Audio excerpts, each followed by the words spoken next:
know what song I like by Blink-182? The Rock Show. That's a good song. Yeah, that's a banger. Most of them are.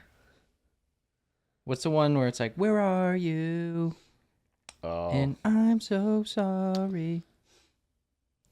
I Miss You, I think. That's the song Nailed that's it. going on the story. Tonight. All right. We're posted. Jared, I didn't tag you. I'm sorry. That's fine. I've been not tagging you, I know. and I don't notice until after I post. And I'm like, I know that's when my dad goes, you didn't tag you. ooh, this kid is the most important part of me doing this whole thing. Why am I not tagging him? And then I'm just like, wow. Anyway, who cares? What? I know people know at this point anyway. Who cares? Yeah. That's kind of why I I'd get say on like bigger things. well, I get complacent with it, and I shouldn't. So I gotta check myself Like, before when I you wreck post something myself. like that on your story, you don't need to like tag me. It's not really. Yeah, but I've been doing it Personal on more than just story But I posts, think and if it's not like, we good. do like the thing at 508 on the 26th. Mm-hmm. Like, that'd be good to be tagged in that. Yeah. Yes. All right. We're here with our Pulp MX Fantasy champion, Travis Delnicki. A little bit of background on him. Very fast on a dirt bike. Raced Supercross. Raced outdoors as well. Just straight up kills it out on the track. Super cool guy. Super nice person. And we're going to get his thoughts on the upcoming... Is it still Super Motocross? Are they doing the same points thing? Yeah, it's all Okay. the same. Upcoming Super Motocross Championship. We're just going to have a conversation today. I don't know where it's really going to go. We're going to talk about team lineups, predictions, hot takes, and then we have some questions, which I'm most excited about. But yeah, anything you want to add? That was a pretty good intro for Yeah. Off the Top of the Dome. Yeah, flattered. Yeah, he loves Thank Blink. you. He loves Blink 182. Big Blink guy. Big Blink guy. Yeah, so where do you want to start? Lineup? Or I say we go lineup because there's a lot of changes from last year, right? Yeah. So 250 East, which is what you raced primarily, right? Did you Yeah, ever do I did. 450s? I only did one round of 450. I went out west. I did Salt Lake on on my 250, but in the 450 class. So really no. Okay. I've never rode a Supercross track on a 450. So Yeah. What was your favorite track in Supercross? Did you like West Coast? Did you? I didn't do that many West Coast rounds, so kind of know when I did go out there, it was definitely. It doesn't seem like it would be that much different, but it is a lot different. Yeah. It's just a total different feel. I like St. Louis. That dirt is unbelievable, and Daytona too. Like I had some decent rides there. Probably my closest to making a main Yeah. at Daytona a couple times actually. Daytona's really cool because it's just really unique. Like I really like when they do the speedways or when they did the dragway or any of those like kind of hybrid tracks that are a little goofy. I like those the best, and I like East Coast dirt. I want to try Supercross. I don't want to hang it up just trying outdoors. I want to try Supercross as well. Yeah. I'm excited to go down. I need to learn how to hit whoops. If It's you know not- a guy. It's not that bad. Like I always tell everybody, like once you learn how to ride it, you're good. Like it's kind of everything's kind of the same. Like a 3 out of the turns, a 3 out of the turn. Like Supercross triples, Supercross triple. Like it's all the same. You just have to learn it. I was okay, but the biggest thing is like I could ride it pretty well, but I should have been able to race it better. You know, I wasn't the best. It's a lot different to race it than just riding it. And Yeah. I was good at riding it, but I could have been better at racing it for Yeah. sure. Yeah, that's got to be tough. There's probably such a difference from a practice day to having 20 guys out on the track just trying to kill you because it's their dream to make it into a main. Yep. But yeah, I'm excited to try it at least. Daytona's also the only track in Florida that they're racing this year, right? Yeah. No more Tampa. Yeah, I believe. Right? I believe not. Yeah, they're going to Alabama. Oh, dude. And Where in Alabama are they going? Birmingham? Is that Alabama? Dude, that's going to be sick. So, yeah. That'll be different. But Yeah. Okay, so let's talk East Coast. Let's start with the super team, Star Yamaha. Do we know who's running East and West yet, or do we just know the team? I'm pretty sure Danger Boy's East. Yeah, that makes sense. Danger Boy. Now, what did he place last year? Overall? Second in points. Second in points. No wins, 3 podiums, I think, I want to say. A couple heat race wins. So definitely, he's the favorite. He's definitely a favorite on whatever coast he rides, for sure. He'll definitely get some wins, for sure. Yeah. Do you think he's he's been pretty consistent as far as like a rookie goes. Yeah. It's kind of scary to see if you were the other guys, you know? Yep. But a lot of people are saying like he's like a lock to win the title. I don't really agree with that. Like he didn't win a race. So I'm not big on like saying a guy who's never won a race is a lock to win a title. Yeah. I mean, would it surprise me if he wins the title? Absolutely not. But to say he's going to run away with it, I don't really believe that.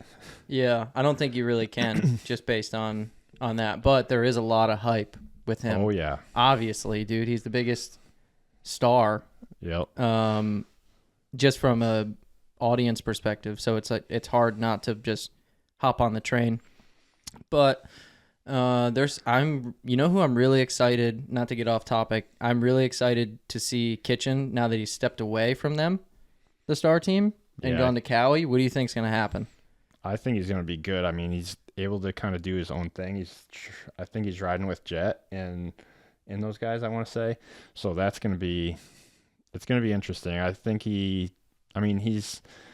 say he's a sleeper to win, I don't really think that's totally true because he has won. Yeah. But I think he could definitely be a title guy, which would be different from what we've seen because he's been a little hot and cold. But I think it could be different this year for sure. Yeah, it's a bummer to see all the Cowie guys come in, guns blazing, and then, well, at least the last couple years, it seems like they always get hurt. Yeah, on paper, PC should be winning titles like left and right. I mean, Forkner, McAdoo, Kitchen, Max Volan is. It'll be interesting to see what he does. It's not like he's a title guy for sure, and then Hammaker. Yeah, he solid. Is so good. He's underrated for sure on how good he is. He could win any weekend. So the team on paper is unreal. Yeah, but they've been having a tough time staying healthy. So and then so back to Star. Sorry to jump around. We have Thrasher, Smith, Deegan. Yep. I bet those will be the East Coast guys. I think Thrasher and Smith are West Coast. Really? Yeah, I'm pretty sure. Okay, well. And then Enzo. Yep. Which I'm not sure which coast he's riding. I mean, the team is so big. Enzo Romano, I think I heard he's hurt. I'm not sure if that's true or not. Styles is definitely hurt. Again? Yeah. Oh, dude. Some sort of arm injury. That's got to be so tough to be. I mean, a couple years ago, so he was winning everything at the amateur scene, I remember, on the Husky, right? Yeah. Yep. It seemed like as soon as he switched from amateur to pro, it was just like injury after injury after injury. And then before you know it, the kid's like, how old is he now? 22, 23, 24, whatever it may be. Yeah, he's probably 22-ish. 22. Still got some time. Still young, but it's like, okay, well, the past couple of years have just, they're gone.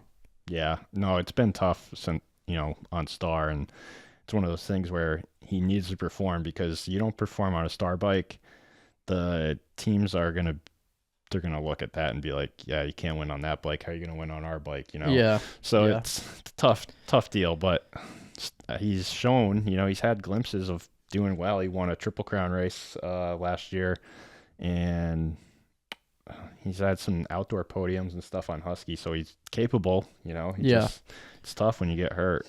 It's kind of sad to see somebody get hurt every time they start building momentum, I think people are sleeping on J Coop. I'm pretty high on him. Yeah, me too.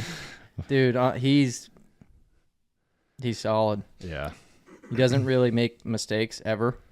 And he's been like radio silent all off season. There's been nothing. He hasn't posted anything. There's been no talk about him, but I expect him to do well. Yeah. I'm a fan. Yeah, dude, me too.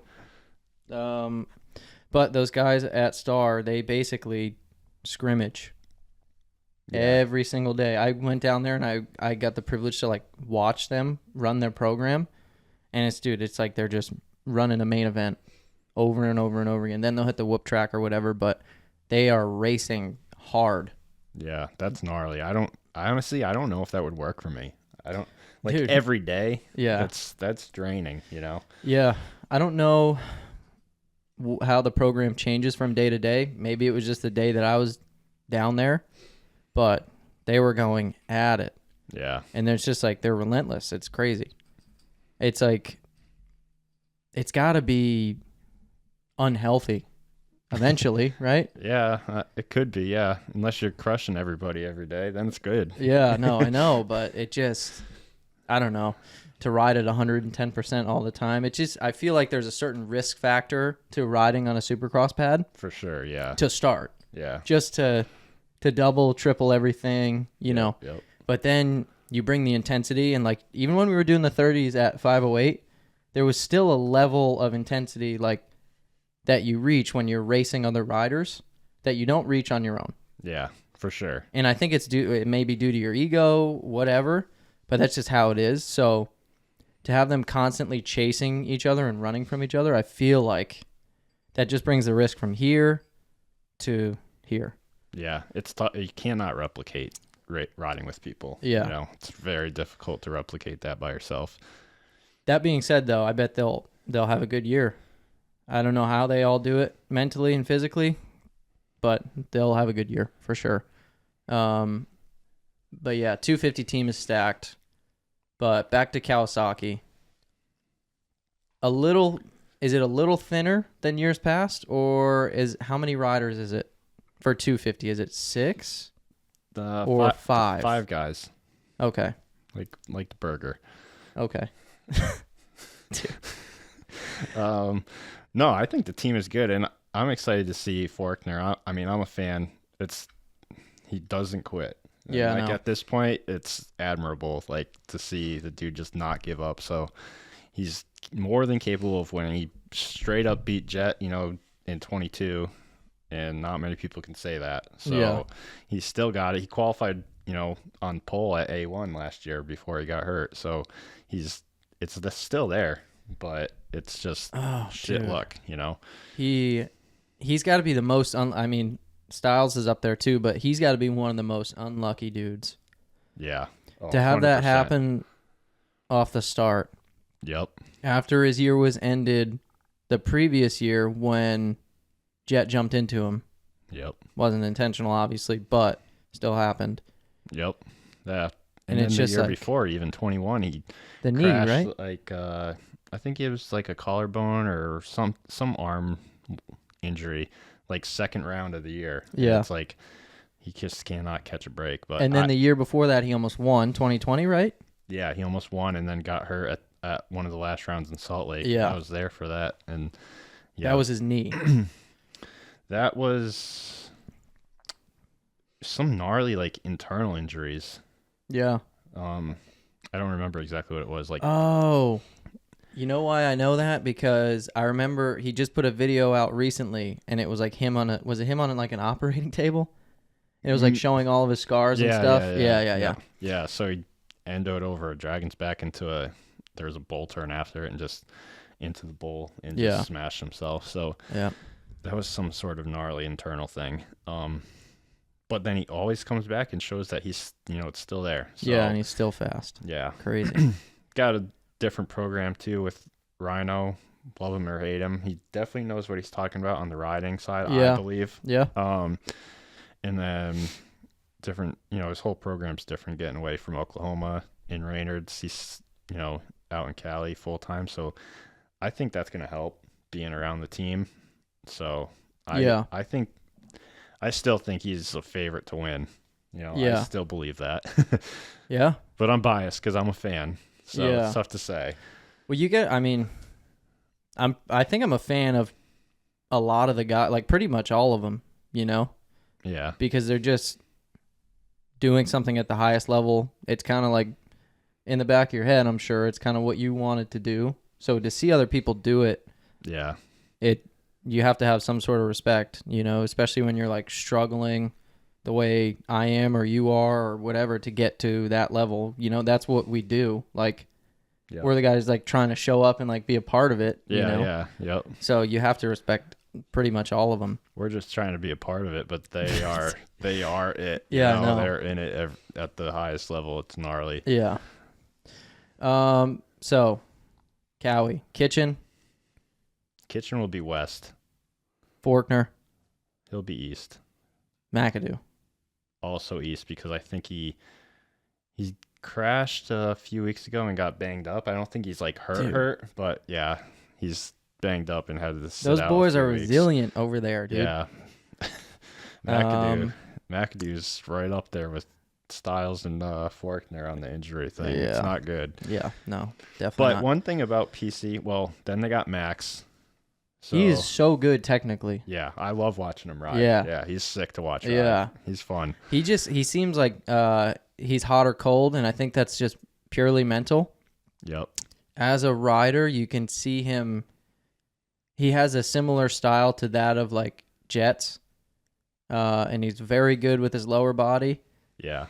making the bike move underneath him, as is Jet. And he's never seemed like the guy who's like looks like he's overriding and then crashes. He's always just like kind of buried. Yeah. You know, he's like never he's just- like riding on the edge. Right. It doesn't, at least it doesn't look like that, you know? Yeah. But he seems hot and cold mentally Yeah. to me. I could be totally wrong, but I think Yeah. I mean, last year he was getting, top fives here and there, and then he still missed a couple mains. So that's got to be a mental thing. Yeah. You don't Yeah. just go from, being in the mix for top fives and then missing the main Yeah. event without Yeah. some sort of breakdown. yeah. And He's then- still young though, right? yeah. Under Yeah, 20? that's the thing with Max is like, this is his 4th year, but when he turned pro in 21, he was coming off of schoolboy class, like schoolboy 1. Jesus, So dude. they moved him up way too fast, in my opinion. And so, yeah, realistically, this should maybe be like year 2. Yeah. If I would have moved him up when I would have moved him up, it would have been year 2 right now. Yeah. So I don't really judge him on the dumb stuff like that. He's missed some mains here and there. He's also shown a lot of good. Yeah. Almost won a couple motos outdoors. Yeah. And he's good. He's fine. Yeah. But I think riding for Mitch is going to be good for him. Yeah, I think so too. Mitch has done well. Just he has a track record of doing well with the younger guys. Like if you go even back in time a little bit, like when Wilson was younger, when Hansen was younger, whatever he did with those guys, Weimer even when he was younger, like they were all constantly winning. Yeah. I don't think it was just the bike. I Yep. think the program was really good. Yeah. I think, if you have the right guy on the right team, and I think Max is like that guy Mm-hmm. to come over, and like, I think you have to have somebody that understands what Mitch has done and like have the respect for him. And I think Max, like having his dad ride for Mitch before, like, I think he'll come in and like really listen to what Mitch has to say, really like acknowledge, what he's done. Yeah. And I think that's going to make a difference. He's going to believe in the program that he's on, We're going to have to take a pause for a second. I'm going to kill this thing.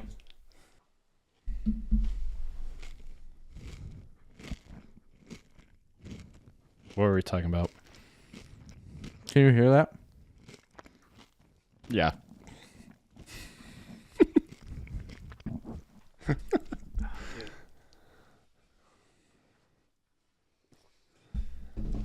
Have you ever had chocolate cream cold brew?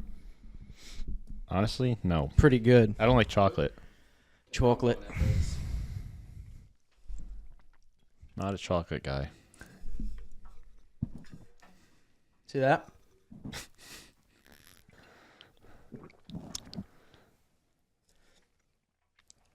All right, I'm ready. What? You think all that's coming out? So much of that's coming in. Okay. What were we talking about? Max. Cowie? Max? Yeah. Um. Then Hammaker. We got Hammaker left. Yep. What's okay? So we don't know who's East and West for sure yet. It's kind of all up in the air still, right? I'm pretty sure West is going to be Levi and Max for sure. Okay. Because everybody else, Which is they still both recovering. know how to ride that dirt. Yeah, Levi raced it last year. Max raced it and grew up there. So Yeah. you know, So that's a solid pair, I would say. yeah, Contenders for sure. Levi's definitely a championship contender. Yeah, for I would sure. say Levi in the number 1 spot. Max would be your number 2 ride. I don't know if they even do that over there, but Yeah, yeah, but Max is still capable. You know, it's time for him to get podiums for sure. yeah, You know, year 4, like I said, it should maybe be year 2, but still, it's year 4. So yeah. time to get some results. Consistently, at least in the top 5. Yeah. He needs to bring his lows up. Yeah, cannot be missing any more mains. Yeah, We can't do Dude. that anymore. But Yeah. yeah, no, super strong team. Star's super strong. You know, I want to talk about the new team, Triumph. yeah, they're not going to come in What do- until East Coast. Okay, what are your thoughts on them? As far as the riders, Well, it seems not to be that guy who's like talking down upon the riders, but it seems more of a midfield team. yeah, You know, is that respectable to say? I think yeah, Swole is good. I mean, he won a national, but he hasn't really shown a ton. I think he has 1 Supercross podium, yeah, and he's missed a lot of time. You know, he missed all Yeah. last year. A lot of, I don't know if he missed a lot of time in 22, but he had a crash in the heat race, Mhm. and so it kind of messed up his whole season in 22. So honestly, his Supercross career is kind of not that good. it seems like, especially like with the Baker's factory, like they're all more like hustle, hustle, hustle, get it done, Yeah, a lot of work hard. stopwatch, stuff. Yeah, that's exactly why I don't think well, obviously I'm not at that level yet, right? Or ever will be, but it's weird to see them not focus on the other end of the spectrum as far as important things go, like the fundamentals. I know, like being a fundamental based trainer, obviously I'm supposed to say that, but it's shocking to me when you look at the other athletes in other sports that pay attention to that. Like if you look, Yeah. I watched this documentary. It's called The Last Dance about the Bulls. Mm-hmm. Yep. So you're a basketball fan as well. Yeah, I've watched it. Yeah, dude. But how, for me, I think it's extremely important to kind of obsess over everything if you want to be like the best. Yeah. And sure. it seems like none of those guys really obsess over the fundamentals at all. Like if I was at that level, which I'm not, and there's a reason why I'm not, but I feel like there's a certain obligation to obsess over every aspect of what you're doing and try to become perfect, even though you can't become perfect as a human. Yep. But it's weird. There's no Kobe Bryant in motocross. Maybe you could argue and say it's Jet now. But it's tough to say. It's like a balance. I think Yeah. everything is just trying to find a good balance. But yeah, I don't know. The Triumph guys, I think the bike is going to be good. And I'm done. I'm not having any of the people saying it's a black KTM. It's not. Yeah. I'm telling you, it's not a black KTM. I'm not having any of it. yeah. But I think the bike's going to be good. I mean, they have a really good crew, like Bobby Hewitt, obviously RC, Tedesco working on testing the bike, and like they have good engineers and everything. Like everybody involved in the project is got a really good resume. So Yeah. I don't think the bike is going to be, honestly, they're going to definitely have a lot of learning to do, but I don't think it's going to be like a disadvantage. Yeah. But it's hard to say. We don't know anything about the bike. We don't know much, you know. Yeah. But I've only seen those few promos on Instagram, yeah. you know, like of the boys riding them. Yep. Haven't seen much. But it's exciting to think about like a new team. Yeah. What do you think's next after that? Do we go Harley Davidson? Well, Ducati's coming in. Yep. They're supposed to race. Well, actually, just this week. Like there was some teasers of the bike and stuff that came out. I saw a black. Was it a black bike? Yeah. Looks kind of weird, kind of like a Honda. Yeah. Yeah. It does a little bit. Yeah. Yeah. But knowing Ducati and what they do, like on the street bike level, like I would expect like the bike to have some serious like technology. Like I don't think they're messing around, you know. And I just heard some stuff like from some podcasts, like sounds like they're a little ahead of schedule and stuff. So they may even race like a GP or two this year. That'd be cool to see. Yeah. Cairoli's with them now, right? I remember Yep. he left KTM and he signed with them, correct? Yep. So that's going to be cool. Yeah, which is like for them to get him to do that is pretty wild because he's been with KTM forever. Yeah. And he's been, you know, just not even just KTM, but like WP. And then I heard that this bike is using Showa. Ooh. So that's, you know, it's a lot for him to change and kind of get used to at this point in his career. So yeah, dude, that guy's getting old. And I'm going to claim something right now.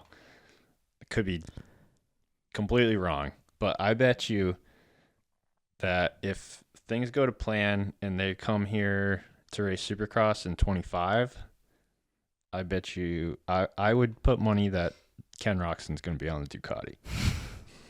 I really think that. So Yeah. we'll see. Dude, that'd be interesting. Yeah. Why do you think that? Because he's good friends with Cairoli. Okay. He just did a 1-year extension, so he's going to be free agent again next year. Ooh. So You think it was strategic? yes, yeah, Wow. yep. So We're gonna see. we're gonna clip this and we're gonna save that, All right. and that way we can say that you said that because you're probably the first person to ever say that. Well, That's interesting. that's a hot Yeah, take. I but could see I'm it. going with it. I could see it. Yep. Any other hot takes for 250 boys? Triumph team? Triumph Do team? we think Ferry's gonna get a podium? No. No. From what I've seen, you know, I watched him at a couple of races last year in race futures. Like I was at Tampa and I saw him and I don't know what to expect. I Yeah. really don't.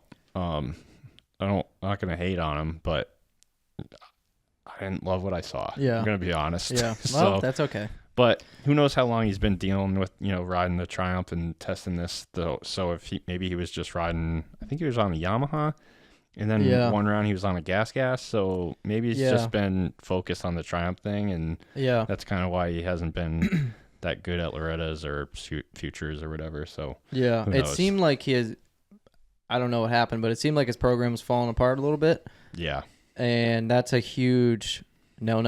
You know, Yeah, once he it left becomes mental. yep. Once he left Husky, Yeah. things kind of were a little messy. Yeah. Which I'm sure he'll come back. Who knows? Maybe a breakout year. Be cool Yeah. to see. Dude, and then they got the Savage Yeah, on only outdoors though. outdoors. Yeah, so Still 250? yeah, they don't. 450 is I think supposed to come out next year.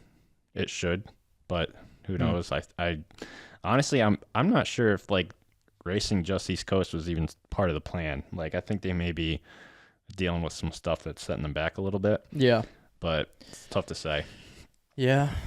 because it's kind of, you would think you would want to debut at A1, like the biggest race of the year. Yeah. You know, so it's kind of a weird thing if this was planned out, but Right. Do you think this is way off the rails here? You think ESX will ever be a thing?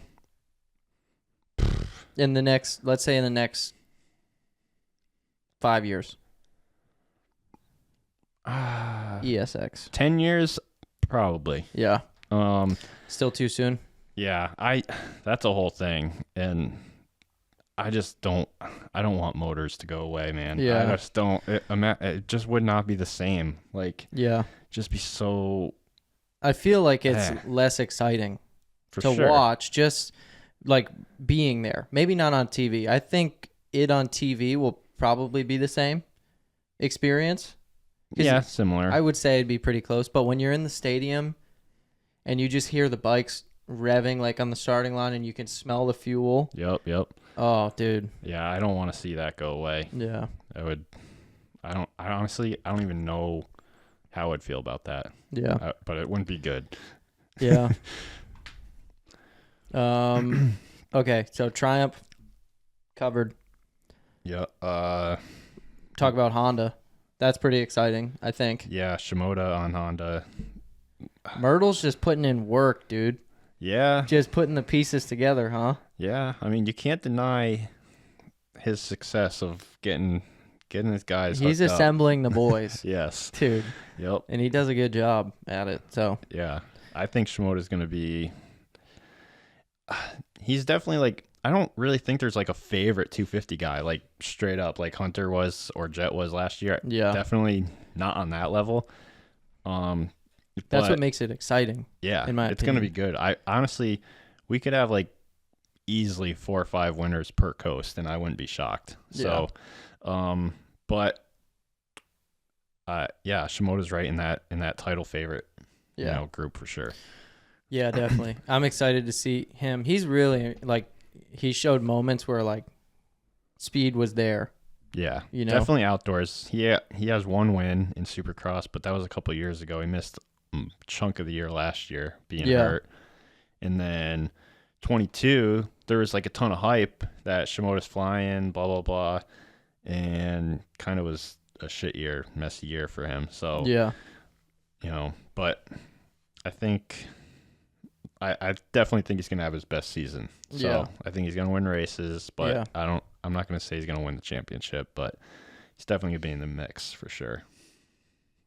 What's up?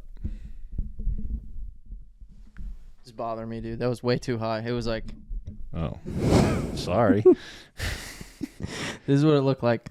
So from the camera, it's just going to be, but it's good now. That's perfect. Okay. Yeah, this feels better. This looks better, feels better. Yeah. Look good, feel good. Yeah. And then Hymus. Yep. He was solid when I watched him ride. Yeah. And that was him still kind of like adjusting to Supercross. I can only imagine the work that they've all put in over there. So he's also coming off an ACL. So, but he'll be back riding for a while, so I think he'll be fine. But yeah, did a few rounds. Kind of weird deal that they did with him last year, doing like 4 rounds or whatever they did. It's kind of weird, but he did well, and I definitely think he's right in the mix. I mean, there's a good rookie group as far as like Ryder D, Chance. I mean, Romano hasn't raced Supercross yet. Okay. I need to know how to pronounce this kid's name. Is it Baseflug? Boseflug? Boseflug? Preston? Boseflug? Preston Boseflug? Yeah. Something like that. Yeah, I don't actually know. I wonder if we botched that up. He's rookie year is this year, right? I think. It is his rookie year, but he's on Bar X Suzuki. Well, he's still really solid though. Yeah. So maybe, who knows? Yeah. That's another wild card. card. I think for him, top 10s would be good. Yeah. I think he's going to race. I think we're going to see a few guys race A2 Futures and then turn pro for East Coast. East Coast, yeah. Yeah.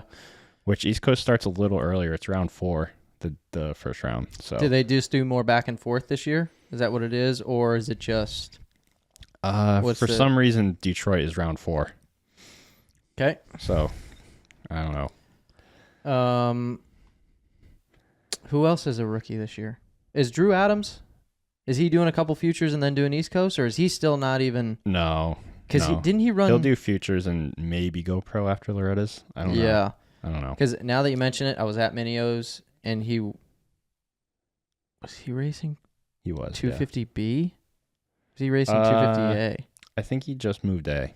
Yeah, I think he was A at Minios. Shows how much I pay attention to the pinnacle of the sport. Anyway, I gotta do a little bit better of a job with that. So, gas. Ryder D, Pierce Brown. Pierce Brown again for another year. Yep. I thought Ryder D was going to be West, but then I guess somewhere on Vital they said Pierce Brown is riding West. So, I don't know. Would you disagree with that decision? Because me personally, just knowing what the situation is. It seems like Ryder D is ready to go. He's been riding for a while on the bike, and he seems pretty happy with the bike. Well, I was just thinking, like, when Ryder D was always on Cowie's amateur program, right? Yeah. Which is in California. Yeah. No, he's riding West Coast all the time?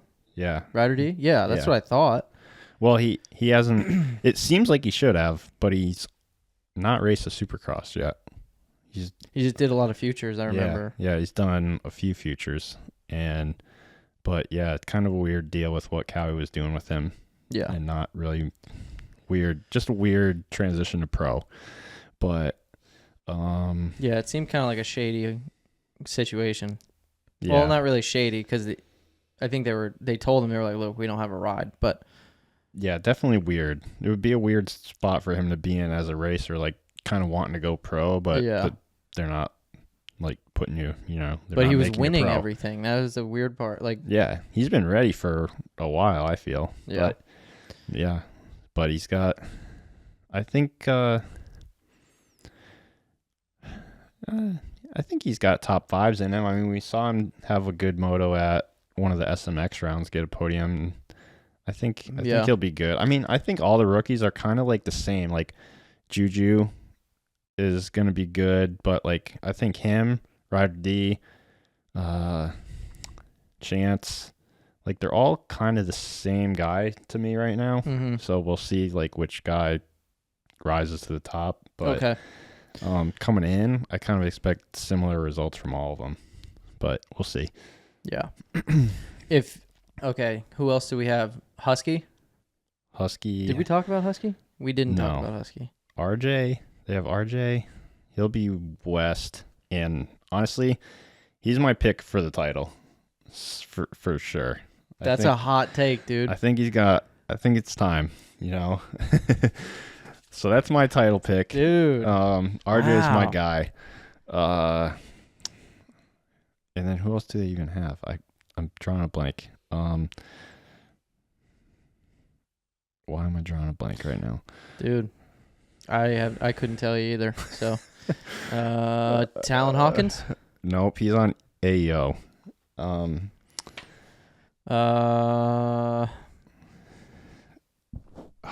This is really bringing down my cred. Let me look it up.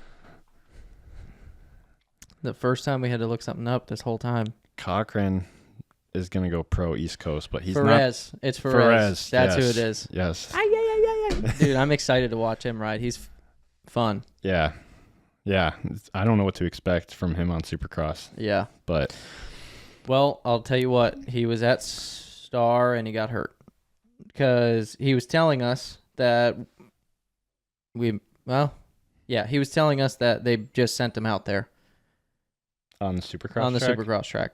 Here you go. So, that's what he said. I don't know if he was exaggerating, but they threw him into the program. They gave him like a ridiculous amount of time.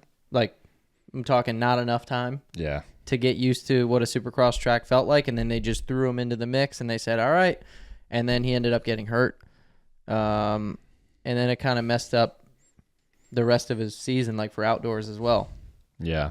But what he's shown outdoors is really impressive. Right, which was a big mistake. Obviously, hindsight 2020, but that was his bread and butter. Like, yeah, dude, I remember he showed up at Budds Creek. No one knew who he was, and then he just ripped apart the top 10. Yeah, it's funny because like, he signs with Star, and I'm like thinking like I've heard of this guy because sometimes I watch like MXGP class. And there's like the biggest Ferez moment that I watched over there. He crashes in the sand and just absolute weeds himself. And Malin's like, "Where did you bury the Spaniard?" "In the sand." That's how I think of him from now on. Like, he's just the dude who buried his head in the sand. Yeah. And then he just comes to Budds Creek, where he's never ridden before. Probably never even seen the track, dude. Yeah, no. Because the last time they obviously did donations was a while ago, right? Was it like 2009? 2008? Oh, yeah, 7. 2007? Yeah. So he definitely... So he didn't probably know. wasn't watching that. Yeah. And he probably never even knew what Budds Creek was, Yeah. realistically. Yeah, maybe. Could you imagine trying to say, like, oh, I'm going to go qualify for... And, like, never even raced MX2. Just straight from EMX to Star and doing well. Yeah. It's, like, pretty impressive, honestly. Because it wasn't like he was dominating EMX. He was, like... I think he had some podium motos, but, like, kind of just a guy out there. Yeah. So... And he did well. Like, that, and he finished well. Yeah. That was the other thing, too. Like, okay, you could argue, like, oh, it's the bike a little bit because Star is such a good bike. Yeah. But to be consistently finishing well, like, you have to be a top-tier rider, regardless of what machine you're on. Like, you have to be able to put it together to finish and have good results. Like, that's just how it is. Yep. The fact that he did that was insane. So, yeah. He could be really dangerous in outdoors, I think. I think he probably still needs work. He needs to just get through Supercross. Yeah. Just do the laps, learn, you know. Yeah, and then, so KTM has Juju. Mm-hmm. Don't know who Juju is. Could you fill me in on that? Julian Beaumer. Okay. So, I think like I said, he'll be like in the same, I think he's like a 5 to 8 guy. Yeah. And then,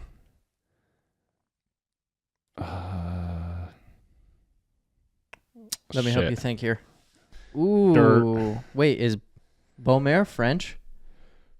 No. He's just a Cali, or Oh, so I don't know if he's from Cali. He might be from like, I don't want to say he's from Cali. Dude, there's 'cause I'm no not way. sure on that. There's But no way. He's a jet ski champion. Really? Yeah.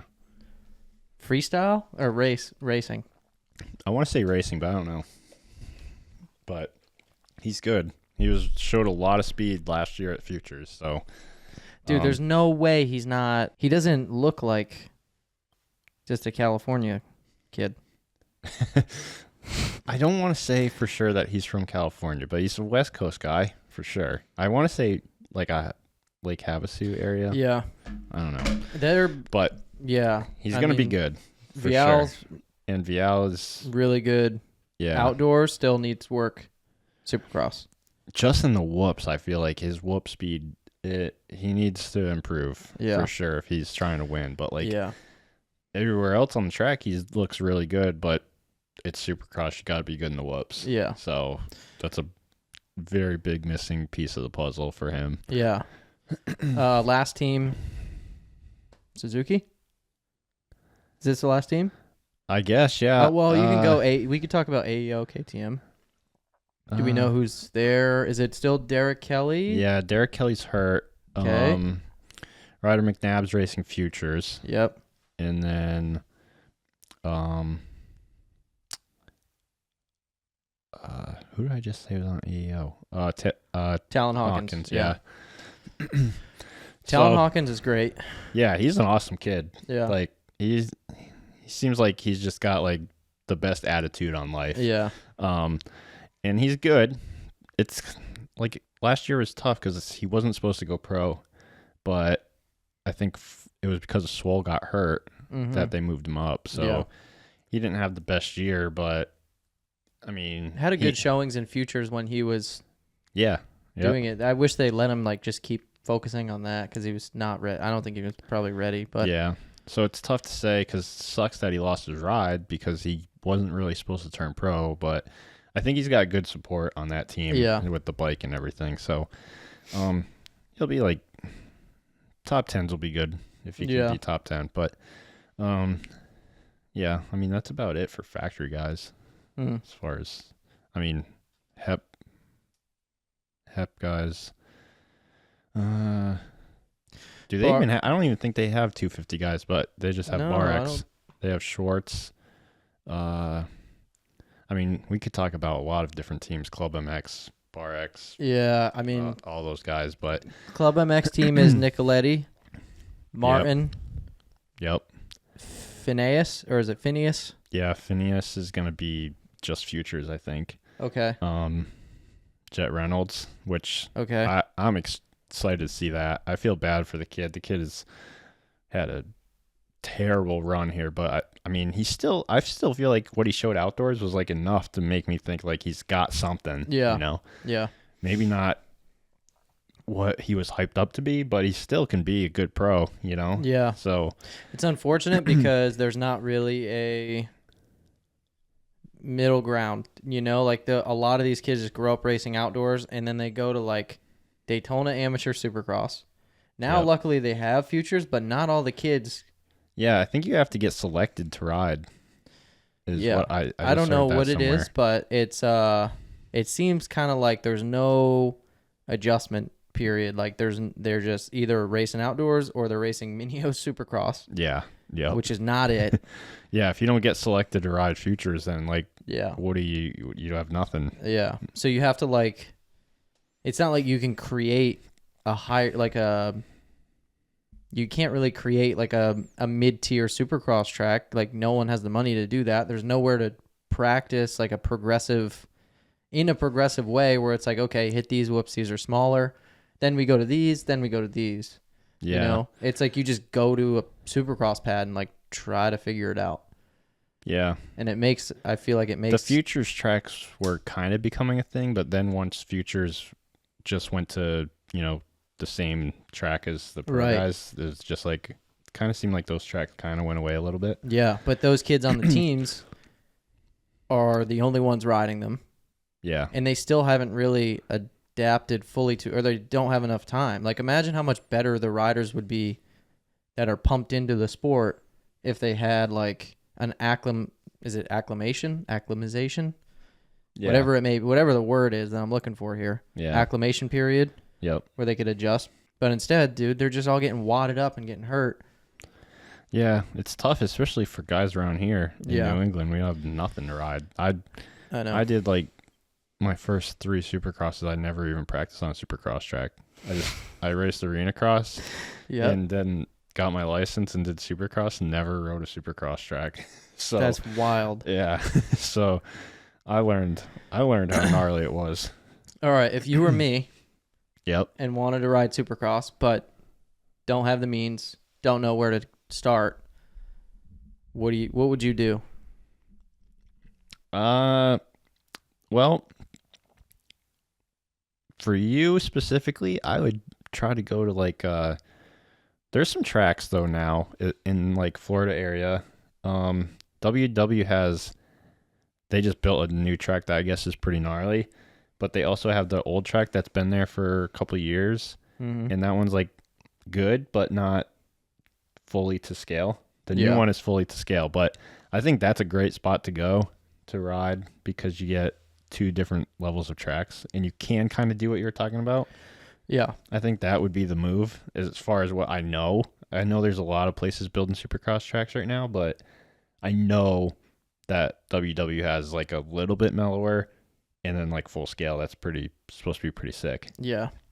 We need to take a trip and just go hard in the paint and ride Supercross. I really want to figure it out. I would love to because I feel like I'm more methodical and I think a lot. And I feel my timing is really good, like with jumps and everything like that. I feel like where I struggle in outdoors is in the braking zones at the end of the straightaways. Yeah, I'm stuff the like same that. way a little bit. Yeah. And I feel like, I mean, there is still technically a braking zone, but I feel like Supercross is more based around timing, being methodical, being technically correct, Yeah. and a little bit of strategy. I feel like it's less about just For you sure. know? Yep. I feel like I don't know. I guess if you're gonna try something, I've definitely been itching to ride it. I've been Yeah. wanting to ride some. You know, I'm gonna go to Florida for a few weeks. I may try to get some suspension. I just Yeah. want to ride. You know. yeah, I'm just gonna head down there just so I can double everything. Just Yeah, double, that's the double, best. double, That's double. honestly the best way to learn it, though. You don't want to just feel Start like you hucking. gotta go do the threes and everything. Just kind of learn the track and Yeah, double through the rhythms. Like that's honestly the best way to learn. yeah. You just kind of learn the flow. But Okay, so we just have to talk about Suzuki quick. yeah, And then we're going to go.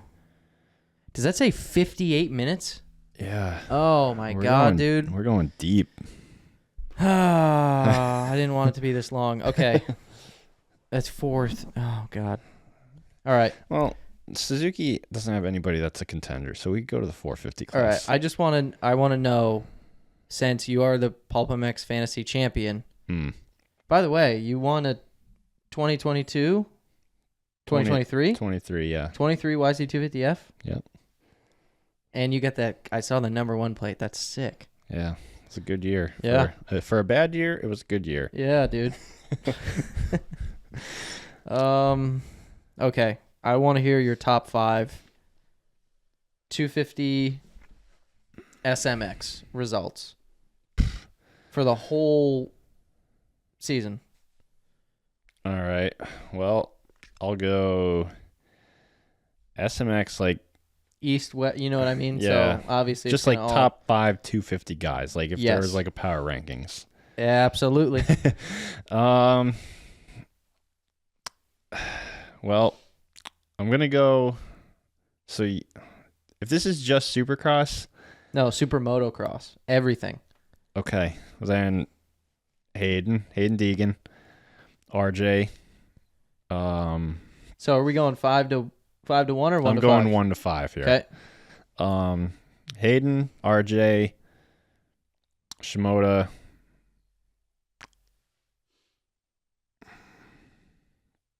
Faulkner, Levi. Okay. Okay. That's tough to say. There's a lot of guys, but that's what I'm going to go with. Yeah. I mean, I only have one star guy, and they have 7 guys on the team. So, Yeah. but I'm trying to think of what mine would be. See, the thing is, I want to put Vial in the top 5. I'm going to go from 5 to 1. yeah, I'm going to go Vial in 5th. I feel like he's going to figure it out. yeah, And then he's going to have a really good season outdoors now that he knows the tracks and he's like pretty well acclimated. yeah, for sure. Yep. So Vial in 5th. I'm going to go Hymus in 4th. Okay, it's a hot take. Yeah. I'm going to go Hymus in 4th. He's got something to prove coming off the injury. I'm going to go Levi in 3rd. I think he's going to get through Supercross.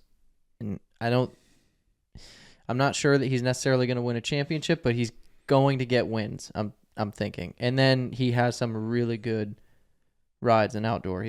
Was a little inconsistent as far as Moto 1, Moto 2, Yep. but top 3 guy. Okay. 2nd place, Shimoda. It's fair. He's to the point where he's solid Yeah. everywhere. He's going to be a guy no matter what. Yeah. And then Deegan. Hard to deny Deegan. Yeah. I mean, and if you did, YouTube will let you know. Yeah, dude. Yeah. Dude, some guy said he was going to chop my head off, and he made a YouTube page that said Coach James chopped off head. What? Yeah, dude. I have Come on. Dude, how do you have 6,000 subscribers on YouTube and you already have haters? Are you kidding me? It's not looking too good for me if I'm at the base of the mountain, as they say. And I already got people that want to murder me. Yeah, it's not good. Dude, not good. So you have to watch what you say. We're probably going to have to go through this and cut a bunch of stuff out because it might be offensive. And I'm not trying to get murdered. Anyway. Me neither. Okay. I'm happy with my top 5. Are you happy with your top 5? Yeah, I'm good with it. Okay. I saw you smiling when I was saying my top 5, so Well, Hymus is a hot take, yeah. but okay. We'll see. He's going to come back. We're going to have to trim a lot of fat off of this, baby. Yeah. Jared's going to have his work cut out. Yeah. Oh, no. I feel bad. All right. 450. Malcolm Stewart's winning the championship Supercross. I don't care what you say. That's my hot take. Wow. Jared, what do you think? Mookie? I am such a big Mookie fan, dude. I'm not there. I'm not buying it. Not buying Not it? buying the hype, Okay. but do you? Let's talk a little bit about... Do we even want to talk about all the teams? Or can we No. talk about the top guy from Yeah, each team? let's kind of talk Just about let's like breeze over. our top guys down to, see who's going to be like top 10 or whatever. Okay. Contenders, whatever. All right. So, top guy from each team. I would say under the Suzuki tent, obviously, we have Definitely Kenny. Kenny.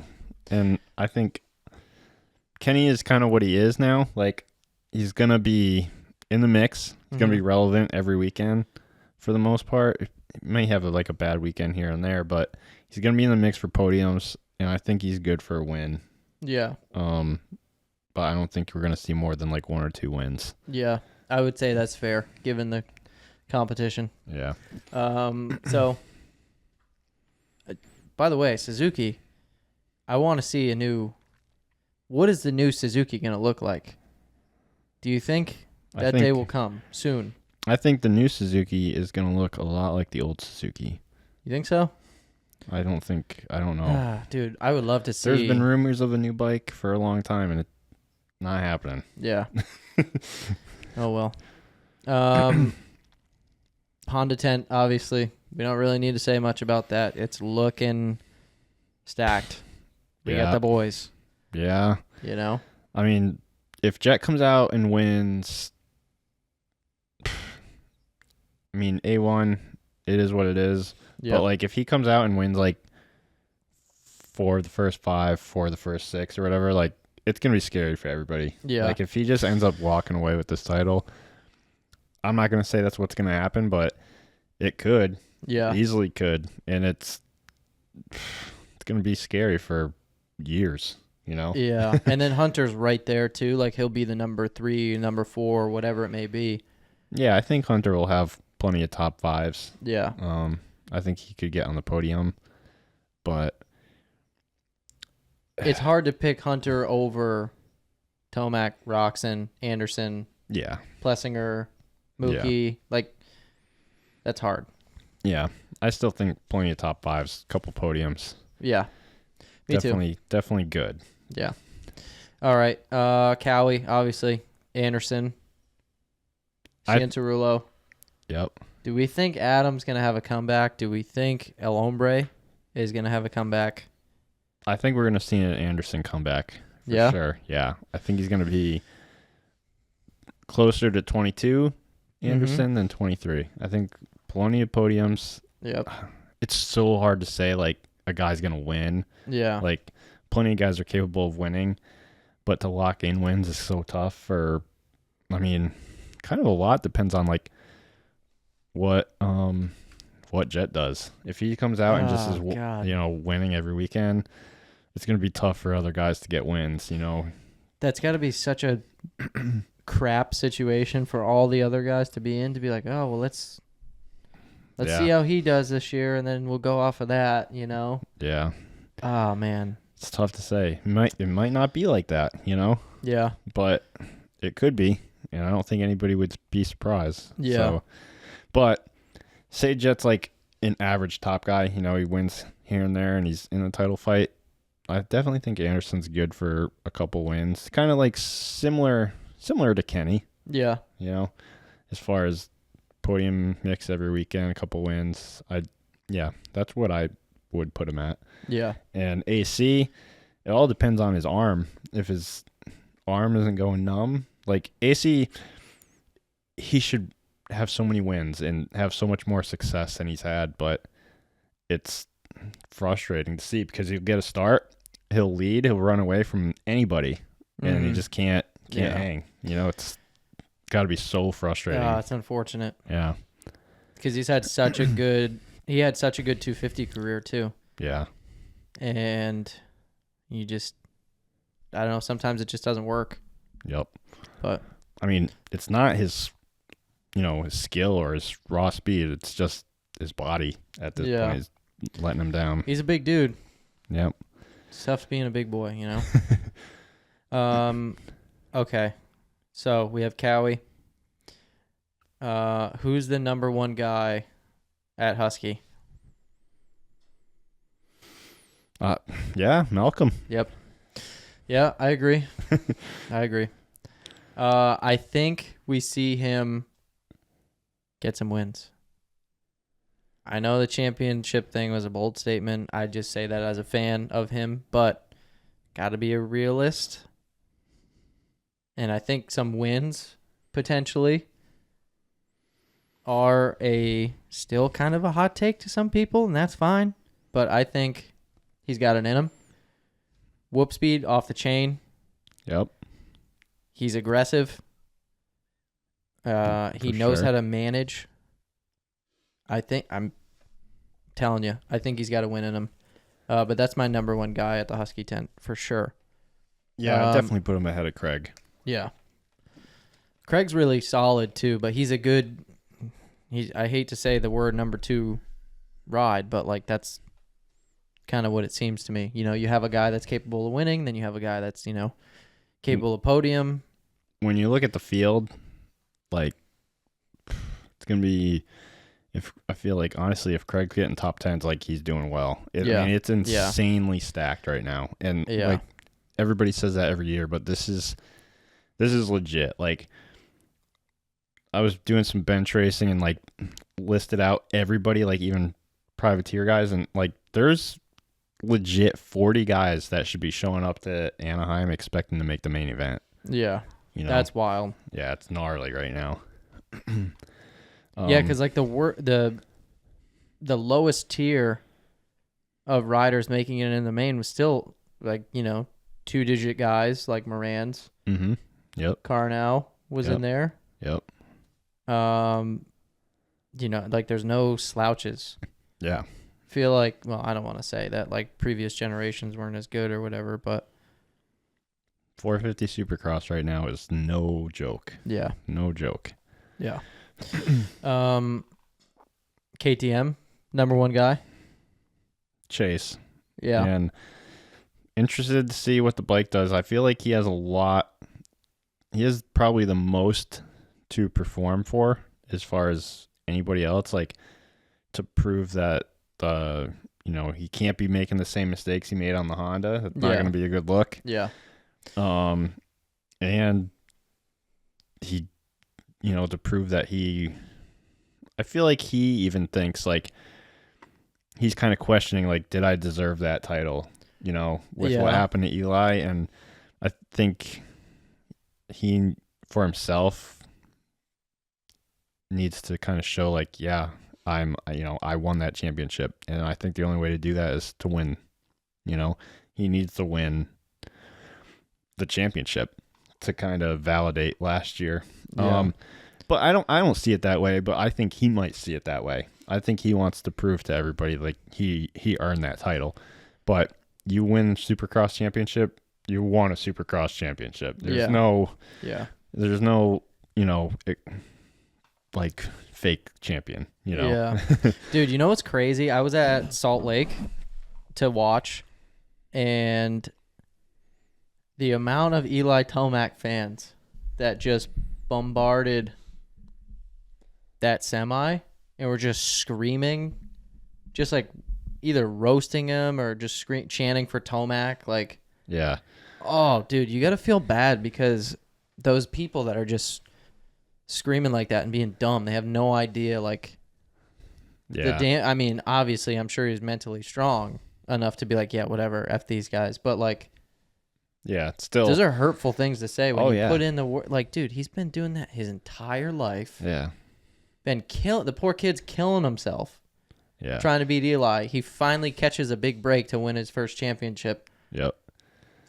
and he just gets the crap kicked out of him by everybody's words for it. Yeah, but crazy. I don't see it. I don't see it that way. Like Yeah. he's got the #1 plate. He's a 450 Supercross champion. Like Right. It was he either going to earned be him or somebody else. Yeah. So I don't know. I agree with that. Obviously, I mean, Yeah. I mean, AP is going to be good. Plessinger will be good, yeah. but I think for him, I'd like to see him on the podium. Malcolm, like I feel like those are two guys that have similar goals, like to get one win, just Yeah. one win. Yeah. You know, I don't think they expect to be in the title, but I think they want to win a race. You know, Plessinger was so close last year. It's like, oh, dude, that was the most heartbreaking thing I've ever seen yeah. on a Supercross track. I mean, he had it. I know. Could have just rode around, I but know. Oh God, that must have hurt so bad mentally. Yep. Gas. Got Barsha back. Yep. Barsha was really good last year. Like maybe the best Barsha we've ever seen. Yeah. Like so He seems to have not calmed down as far as the way he rides. I think he's managing himself so well. yeah, I agree. Yeah, he's a smarter, you Yeah. know. He's a vet Yeah. now, and he's Vet rider. he hasn't changed his riding, but he's Right. changed his racecraft a little bit, and it's Right. working, you know. Yeah. So I always write him off every year. I'm not going to do that. Like, I'm not going to say he's going to be relevant this year Okay. because I've done that a lot of times and been wrong. So Yeah. if he shows up like he was last year, he's, you know, similar to Anderson and Roxon, maybe like a tiny step behind, but still like top 5 regular, you know, in the mix. Mm-hmm. If he gets a start. Yeah. Even if last year, even he was just like racing forward, which is something that we haven't seen him do all the time. So that, you know, that's good. He didn't have any quit, that's for sure. Cool Usually he'd get a start and then like play defense, but no, he was just solid all the way around. Yeah. So, and then Gas has Yamaha. Did we talk about? We didn't talk about Yamaha yet. They have 3 dudes yeah. that are in the top. Maybe not for SMX, obviously, because is Cooper Webb Supercross only, or is he outdoors too? I know Tomax. I don't know for sure. I think he's right now. I think he's saying that he's going to be outdoors. Okay. So, but then you got Jay Coop. yep. That's a 3-man solid squad. Yeah. Jacob's going to be good. I Like we were think saying overall, earlier. like of the manufacturers, that's the best team. Yeah. Even though you have Jet and Hunter on the Honda team, like they have 3 guys that can win. Yeah. Well, I don't know if Jacob's going to win, but I think he could though. That's the thing. if he's 3rd at A1, I'm like, yeah, okay. Yeah. If he's 12th, I'm like, yeah, okay. Yeah. It's kind of, I guess you don't really know what to expect, but last year he was solid, you know? Dude, the in thing few about races him he did. is he's very similar to Cooper Webb in the sense that when you count him out Yeah. and you just write him off, what happened at Donations? Yep. You can't forget that, dude. You'll No. never be able to forget that as a fan Nope. of the sport and like an American that follows motocross. Yeah. They were giving him so much crap. Yeah. They didn't want him there. They didn't want him there, dude. And then the dude just goes out and wins and smokes everybody. Yeah. That was the Oh, dude. legacy ride right there. Yeah. Yeah. Like, But that's, I mean, I will never be able to count him out yeah. because of that, like seeing that as not just as like someone who sees him as kind of a friend, like even just as a fan that doesn't know him, you can't count that dude out, dude. I Yeah. bet he'll come out and win one. Yeah. I mean, I'm not gonna say that, but Oh, you can say whatever you want, man. I believe. I think he's gonna surprise people because like we were saying, like he's been super under the radar all off season. So, he's cooking, dude. yeah, he's gonna be good. Plotting. He's gonna be maybe like most impressive, like as far as expectation to what actually happens. Yeah. It's like, who do you think would have won if Coop didn't crash out between Chase and Coop? Like, I don't know, dude. because I Do feel we like go down that road right now? I don't know, but I feel like Coop is kind of coming in like people are a little bit down on him based on what he did in SMX, and then Paris wasn't great, and it's like he was so close to coming in as the defending champion. Yeah. And right now, I feel like people are so down on him, and it's like he could have easily came in as the champion. Yeah. And it's like I think people are forgetting that. But I mean, either way, Coop's gnarly. He's gonna show up to race, and like I'm not gonna count him out. But Are we? How does that look, Terrible. dude? It's because we put it on high. That's why. What were we talking about? Coop. Okay. I'm gonna give you my top 5 first. Okay. And you can laugh and disagree all you want, but this is how it's gonna be. Okay. And this is some intense research that I put in here. Okay. Strategy and pure skill Okay. as far as creating my list. First place. This is SMX, by the way, not just Supercross. Justin Cooper. Hang on. First place. We have Jet Lawrence. Okay. Fair enough. Okay. Second place, we have Justin Cooper. There it is. There it is, dude. Because, I mean, you look at Eli. Yeah. It's obviously he's not doing outdoors. Probably not. Yeah. Probably not. Yeah.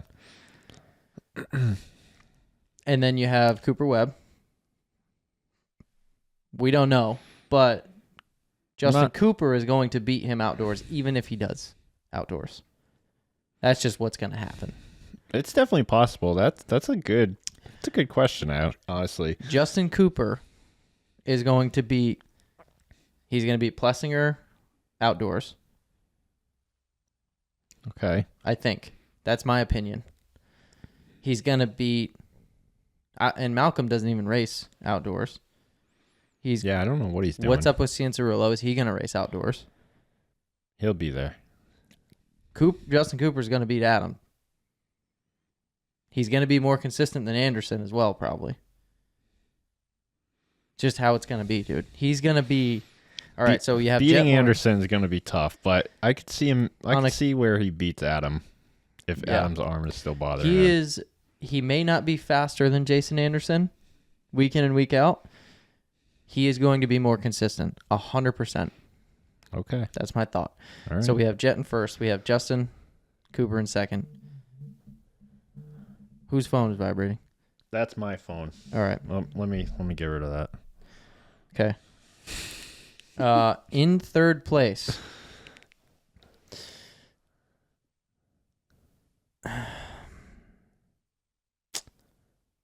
AP. Wow. Jeez. Some hot takes. Well, think about it. It's SMX though. I mean, that's the thing. AP wasn't he second in SMX overall last year? I think so. I don't know, but he's a good, well-rounded rider that makes very little mistakes, except that one. He's going to be there every weekend. Yep. Fourth, Hunter Lawrence. Okay, I can see that. Fourth overall. I think Hunter's going to do really well certain rounds, and I think he's going to really struggle. I think I'm interested to see what he does outdoors. Yeah. For sure. On the 450. Yeah.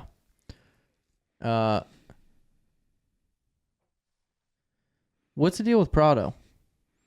We didn't even talk about him. No, I know. We need to talk about him because Because that would be my top 5. I have some Twitter bets going on about how he's going to do. And is he racing? He's racing SX. Is only he the first 3. Oh, well, then he's out for SMX. Yeah. Okay, He's so not that gonna doesn't be in the matter. mix there. But we should talk about him because it's pretty cool that he's coming over. Yeah. And do I think he's going to win? No. But do I think that he's going to be riding around outside the top 15 like some people on Twitter? No. He's a world champion. He's like, he's as gnarly of a rider as anybody in this field. I don't care that he hasn't rode Supercross before. Like, he's going to be all right. Yeah. He's the way he rides, his technical style, like, he's going to be fine. He's going to be top 10, you know. Yeah. For sure. I would say so. I think the only thing that's keeping him outside of that is the fact that these guys are so experienced with SX. Yeah. Yeah. Outdoors, I think he's in the top 3 every round that he's racing. Oh, easily, yeah. 100%. No, he is a title guy outdoors. But, and like, I get it. Most guys come over and they race 250 Supercross, and he's coming over and riding 450, and it's a whole different thing. But I just think he's that good of a rider. Yeah, you know? I agree. And then my 5th place ride. I want to say Cooper Webb, but I don't know. Like, if he's racing outdoors. Yeah. I don't know. I mean, other than that, I think he's going to. Then I would say Cooper Webb in 5th. So we have Cooper Webb in 5th. We have Hunter Lawrence in 4th. We have AP in 3rd. We have J. Coop in 2nd. We have Jet taking home the dub. Is that respectable? Based on your experience and your expertise. I definitely think it's risky, but it's possible, I guess. Risky. Okay, what's your top 5? I'm gonna go Jet. I'm gonna go Chase. You really forgot about him. You really dropped the ball on Chase, dude. I'm an idiot. Why did I? All right, can I change my list? Sure. Oh man. All right, we're gonna go Chase in 3rd. We're gonna go AP in 4th. We're gonna go Hunter in 5th. Okay. See you, Coop. Yeah. Yeah. So, Jet, Chase. The SMX thing is tough because we don't know who's gonna do what, but I think Eli will race. I really think that. Okay. Yeah, I think he's gonna race. It's tough to say though. It depends on how Supercross goes, but I just can't see him just leaving outdoors like without a farewell tour, you know. But true. Maybe not. I mean, he did last time he raced, he was champion, so that's a nice way to go out also. Right. So tough to say. But I'll go Eli, and then I'll go. Well, Kenny is not going to be in SMX. Anderson. I'll go Anderson because I think he's going to be good this year. 5th. I feel like this is a basic list, but I just feel like it is what it is. I'll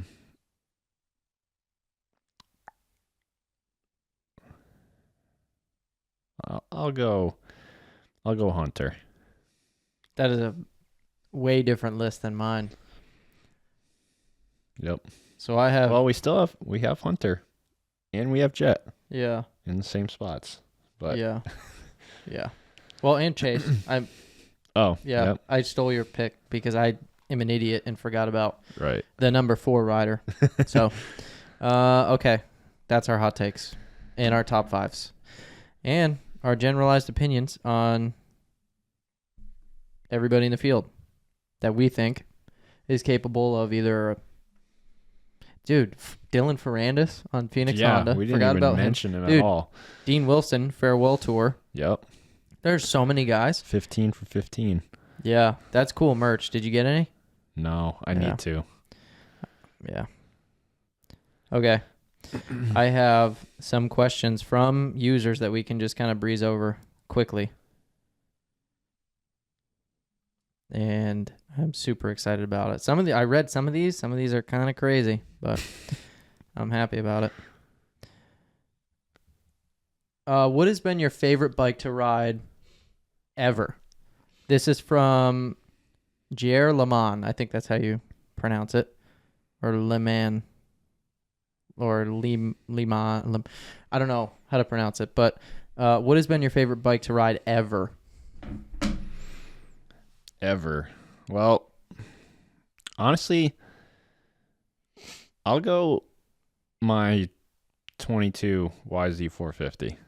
Yeah. Like, I just felt, I mean, I had that generation of bike every year, 19 to 22. I had every generation, or every year of that generation, I was on that bike. So I felt super comfortable on it. So I'm sure that plays a big part of it. But yeah, just even the new bike, I still feel good on it.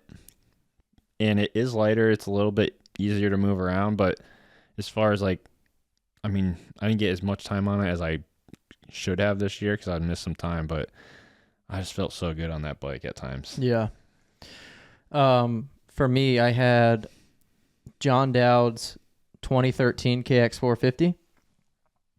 Okay. So he raced it at Southwick National, and then it just got a rebuild, and it had like a pro circuit cam in it. Other than that, nothing really, just an exhaust. Okay. And that was it, dude. The bike was amazing. They didn't even change the suspension from him to me. I like a stiff setup. And I loved that bike. It was like a tractor. It was so reliable. When did you ride that? 2016. Oh, that was okay. like my second or third year of racing, dude. It was a 450. Jeez, okay. It's just like racing like open B and 450B. Yeah. Dude, that was the most comfortable bike. It was stable. It was amazing. I loved that bike. That was my favorite bike ever, and I could never replicate the feeling that I had from the suspension up until I got the Yamahas. Wow. Yeah. Okay. But it was an amazing bike. Yeah, that was by far my favorite. All right. Next question. This is from Fire at Will. What's one bike upgrade besides suspension that you can't live without? This dude's amazing, by the way. Fire at Will, thank you for your service. We love you. Shout out to Will. I can't ride without, obviously, like proper bars, but I think that's it. Goes without saying. But one like specific part, I guess, more specific, is I cannot ride without a works connection clutch lever and perch. And I actually have been riding without that, but I don't like it. Yeah. I need it. Yeah. That's great. Those are really good perches. That pro perch setup. Yeah. Oh, they're great. Can't replicate that. Dude, you know what's terrible about the Yamahas? The adjustment Yeah. never works. Honestly, I don't really use that. Yeah. Like, I don't know if it's just, I'm not that hard on the clutch, so maybe I've never really, like, I could probably count on one hand how many times I've actually reached for that mid-moto. Yeah. Like, I don't do it mid-moto. I just do it like, I don't know if it's just me being finicky or whatever. Like before I ride, I just check it. Yeah, like on the gate, I mess with it. Yeah. You get it perfect, but like during riding, never really touch it. Yeah. But if it's off and I go to adjust, the thing like never locks on. It's so, but the works connection one is like super smooth with the adjustment. And then also it's got good throw. It's a good shape for a lever. Yep. I love it. I love that. For me, they're not a sponsor, by the way. Yeah. It is what it is. Nobody's giving us stuff for free. So, for me, I would say it really depends on the bike. So, say you have a bone stock bike. So, we're not talking suspension, right? And you pick one thing that you have to change. So, if it was me, if I was on a KTM, I like those bars. The stock bars are good for me. But I'll tell you what, one thing I hate about the KTMs, can you guess? The suspension, the forks. No, besides suspension. Oh, yeah, right. What's the worst thing about the KTM? Well, I've ridden Stock. a couple. I know you know. Were you sliding around a lot on the seat? Maybe. You know what? I've only ridden my dad's, and Yeah. I don't think he has the stock seat on there. Okay. So I can't. So for KTM, it's a seat because, Okay. dude, the seat cover is like you're sitting on a baby oil covered seat cover. It's Okay. terrible. Yeah, that does suck. Like, Yeah, it's bad. I even noticed like certain like models of gear. Yep. If I'm wearing like the cheaper model, Yep. and it makes me slide around, I'm like, I cannot ride Yeah. right now. So KTM seat cover, and then like Honda, the stock handlebars are like this. Yep. They're like Harley Davidson handlebars that sweep back, and they're terrible. So for that, it's the handlebars. For Yamaha, the lever, 100%, because I hate that stock clutch lever. Yeah, it's long. It's just annoying. Yeah. The whole setup is not great. Gas would probably be handlebars too, because that stupid bar pad that they have that looks like it's like this big. The Yamaha one isn't great either. Oh, I know. Yeah. And honestly, the Yamaha might be handlebars too, because the stock handlebars go like this, and they're super high. Yeah, It all depends on the bike. Kawasaki would be triple clamps because I can't get those things to turn. Yeah, it really depends. All the bikes have their quirks, so I think you just need to kind of do your research and see what other people are saying about it, and then kind of, I don't want to say follow the herd, but there are some outlet like even Kiefer, Yep. really good at testing product. And does he have anybody else test with him? I think he has some people that help him with some stuff, but like he does a lot of the stuff on his own. Yeah, so I mean, go to, reputable people that test product and see what they think as well. Some of it is all based on, your height as well. So if you're a tall guy, that's a tough question to ask. There's so many variables. Yeah, the bar thing especially that's super. They're just rider dependent. Yeah, because I think the Yamaha bars are terrible and hard to ride, but you're a tall guy, so you probably like a bar that has more rise. As opposed to a you would flat think bar. so, but I don't. I actually run a pretty straight and normal height. Yeah. What do you have for a bend? I run 996s. Okay. Villopoto stew bend. Yeah. Yeah. Yeah, I have the MX race bend from Pro Taper now, which is similar to that. So that's funny. Then for a long time I ran the 999s, but I just switched actually this year. Yeah. And good change for me. Oh, this is a good one. Thank you, Far Out Will, for the question. He sent in another question. Okay. This is not dirt bike related. What animal, real or fake, would you pick to ride into battle? That's great, dude. What would you pick? As an animal to what? Ride into battle. So you're going to war. Oh, a honey badger. Yeah, dude. They're ruthless. Honey badgers don't give a shit. Yeah, dude. Did you see the new sweater? No. You didn't see the new sweater? No. Oh, dude, hang on.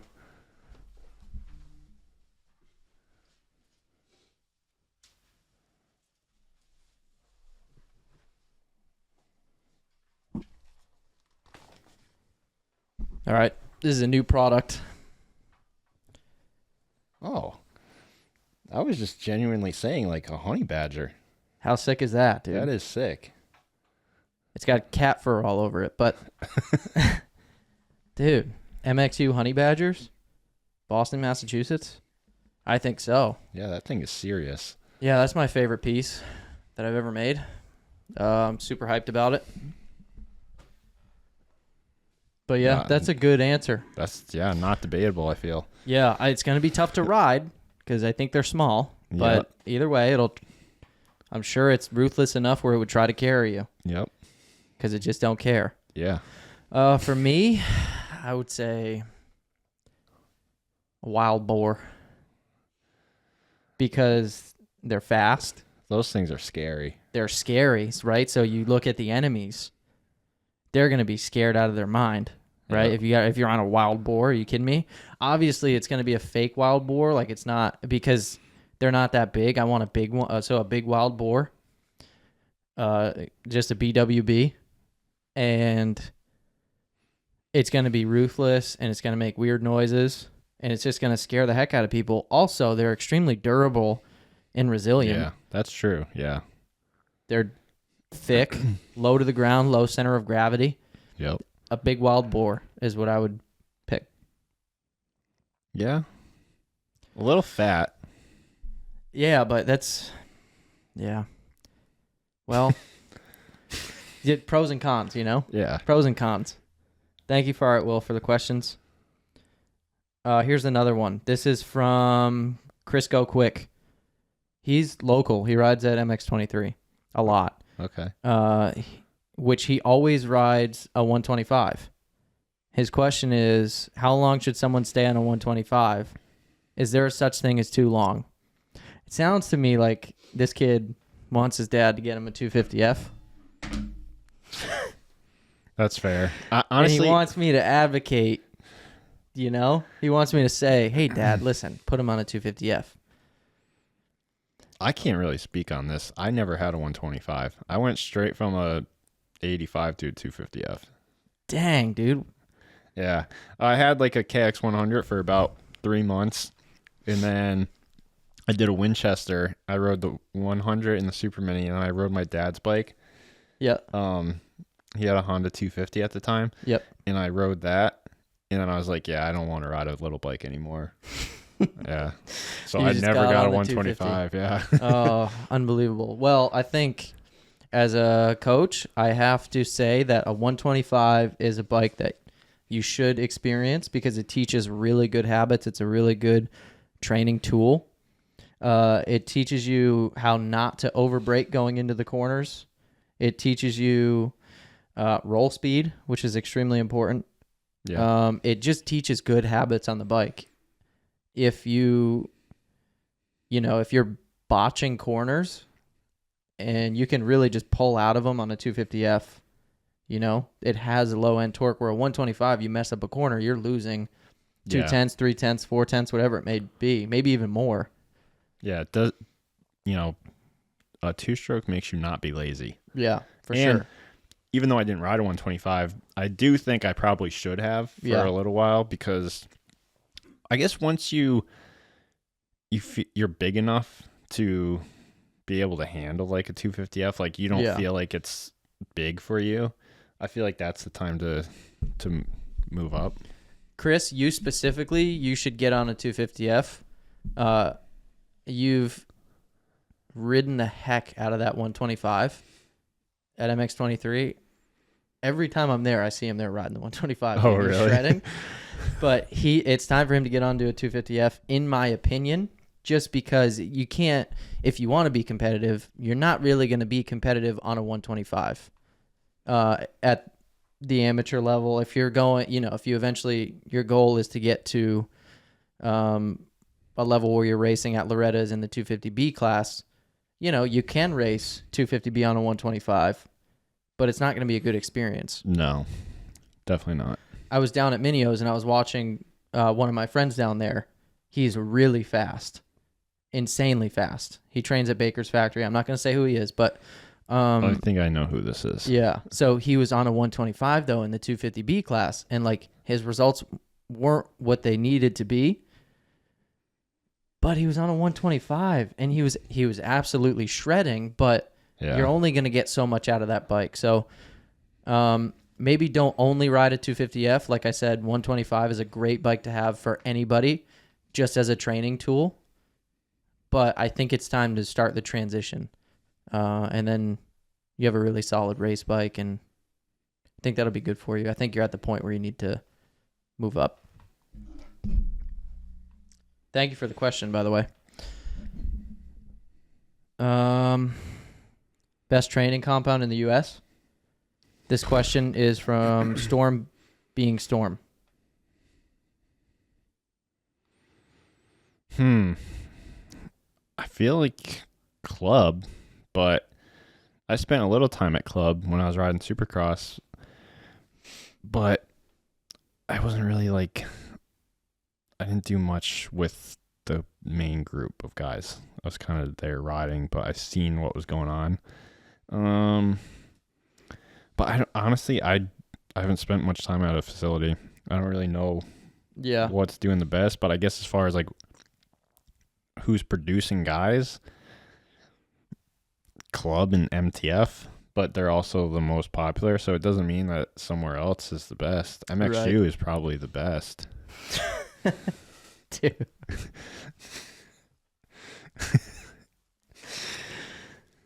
Oh man. All right. Thank you. Yeah. Just stating the facts.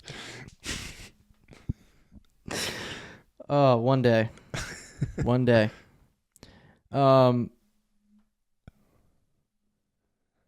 What is the best training compound in the dude.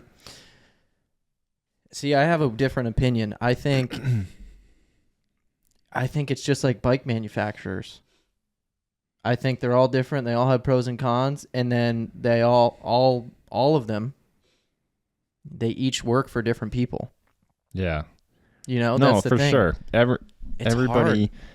and the thing that I would think would be an issue with like a Club or an MTF that are like the bigger facilities is maybe you don't get enough attention as you should, and so that's tough to say. Like, Right. they have the money to build an awesome facility, but it doesn't mean you're getting the most out of it. Yeah. So That was the thing. Like I spent well, I can't really say what I'm about to say, but like for example, GPF, the motocross track is brilliant. oh, it's one of my favorite tracks I ever rode. Straight Brilliant. up. It's an awesome track. But you go to MTF, you have Colleen Millsaps running the show over there. I don't know how involved she is anymore, but she's there and she knows how to produce champions. Mm-hmm. Then you go down, you go up to Club, and they have these beautiful supercross tracks, right? Yep. And then you have guys like the Club MX Yamaha team there, Mm-hmm. which the other two, those facilities don't have that. Then you go down to Sandbox, and they have amazing tracks. They have Ryan Sipes as a coach. How cool is that? The general, the guy who knows how to ride everything and do it well. Yep. And then you have beautiful tracks down there too. And you have top pros down there too. Dude, I can't answer that accurately because it's going to depend on who you are and what you're trying to accomplish. Yeah. I think if you're a young kid that needs guidance, I'd probably say MTF. Yeah. I think Colleen does a good job, and I think it's Brian Johnson, Colleen, probably a couple other guys. Yeah. But they bring out some people, you know. Their riders do well. Yeah. If you're just trying to ride a really cool track and have a good experience for, say, a month or so, and maybe get some training in, GPF would be where I would go. If you're trying to learn Supercross, I would probably go to Club. They have a couple different pads that are gnarly. Yeah. But also they have a lot of guys there that like can kind of help you get acclimated. Yeah. It all depends on what you want, you know. But that's a really good question. It's tough. That's like what's the best dirt bike, you know, like it's kind of open to interpretation. What's the most mentally challenging part of motocross for you? This is from Nevea Line 86. You know who that is? Who? Nevea. Oh, yeah. Nev. What up? Oh, boy. It's a mentally freaking draining sport, that's for sure. Yeah. I guess for me, it's just like knowing you're doing enough work and like just believing in yourself. Kind of. To me, that was the biggest thing for me. Still is. Yeah, I see that. Yeah. I see that in you a lot because, we don't have to go down that road and have a therapy session right now. But, Yeah. dude, I've seen you ride, and then I've seen you race. So like, and you've seen the same thing with me too. You've seen me ride, and then you've seen me race. Yep, 100%. And the difference from me riding to me racing is unacceptable. Yes. And I think for a lot of us, it's that. Yeah. No, it's like it's got to be deep rooted. You Yeah. know, like what causes that? What causes you to fall apart? If I knew the exact answer to that, I wouldn't fall apart sometimes. Yeah, I couldn't tell you either. Because I overthink a lot. Yeah, And I do similar. Yeah. And I think it's about just saying, you know what, I got this. I can do this. And as simple as that sounds, sometimes when I say that to myself, there's another voice in my head that pops up and says, no, you can't. Yeah. And it's about fighting that, whatever that demon is that's telling me, Yeah. you can't do it. It literally changes like day to day. Some days you're like, yeah, I'm the man. Some days you're like, I don't know. Yeah. Yeah, dude. I am as hot and cold as they come. So I think it's self-belief is a big one for sure. Yeah. Especially after a bad day. Yeah. When everybody saw you have a bad day. Yep. Or everybody sees you have multiple bad days. Yep. And then you start to think that like that's who you are. That's tough to get out of that. Getting out of those holes. Yeah. And then when you get out of those holes, you're just like right back at your baseline. Yep. You know, that's not even you over. That's just where you should have been in the first place. Yeah. Yep. And then you got to figure out how you're going to keep progressing. It's a huge mental battle. White noise and the thoughts that we create in our own heads. Yep. It's just self-fabrication of thoughts has got to be the hardest thing in motocross to deal with mentally. They're bowling upstairs. Thanks for the question, Nev.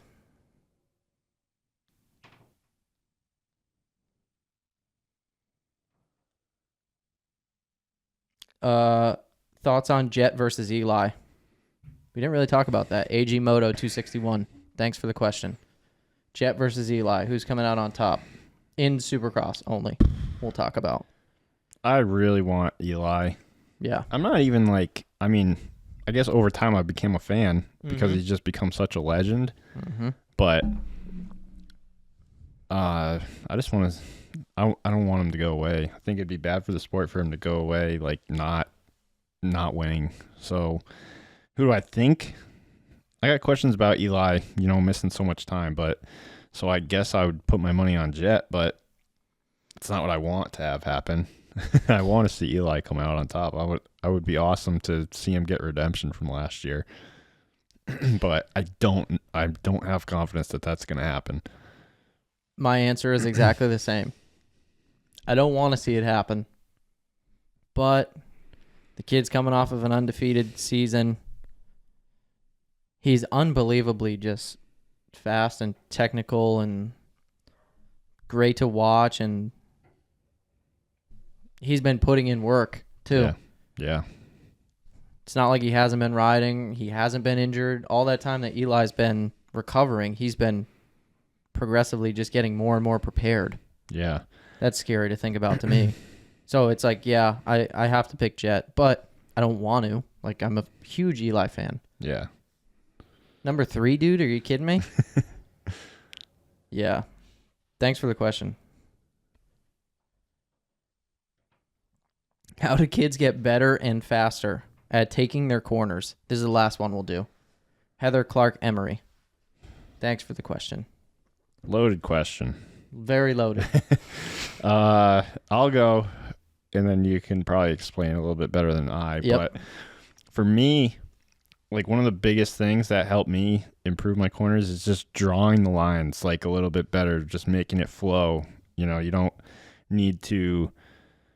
want to do like a point and shoot type thing. Like you want to kind of open up the corners and you don't want to brake hard. You don't want to accelerate hard. You just want to kind of flow and open everything up. That's the biggest thing. If you can find those lines and the ways to draw the lines like that, that's what helped me the most. It's kind of opening my eyes and trying to see the whole track, see the lines, draw them out a little bit better. That's great. I think for me, My opinion is that's definitely part of it for sure. But fundamental base is obviously extremely important. I have to advocate for that. Like, that's my thing. And I think that's extremely important. Once you've established that, this is the question that she's asking. How do you get faster? Once you've established a really solid base, I think it's extremely important. And you're talking about kids here. So I think it's important that they don't rush. Because every time I see a kid that's remotely fast at all and really trying to become something, that's what's driving them to ride the dirt bike, right? Yep. So they're rushing. They're riding at 100% of the time. Yeah. I've never really seen a kid not do that. No, I agree. I still sometimes do the same thing if I'm like overriding Right, it. dude. You know, you want to do it, you know, slow and flowing, but in your mind, you feel like that's not enough. Right. And keep in mind that doing it slower, obviously, is not going to be faster. Yeah. Right? Yep. But here's the thing. In the NBA, when they go to practice, what do they do for their plays? They have walkthroughs, right? Yep. So that your brain can fully comprehend what you need to be doing, and then you go out and execute it once you've established the proper way to do it. So what ends up happening is when you rush into those corners, right, you're wide open going into the braking zone. You end up getting on the brakes a little bit late. You slam on the brakes. You're going too fast into the entry of the corner. So then you get slowed down. Then you've probably slowed down too much. Then you're going too slow. Then you're probably accelerating a little bit too early. Yep. And it just botches the corner up. So, like, figure out the process, the proper process that's going to get you through the corner.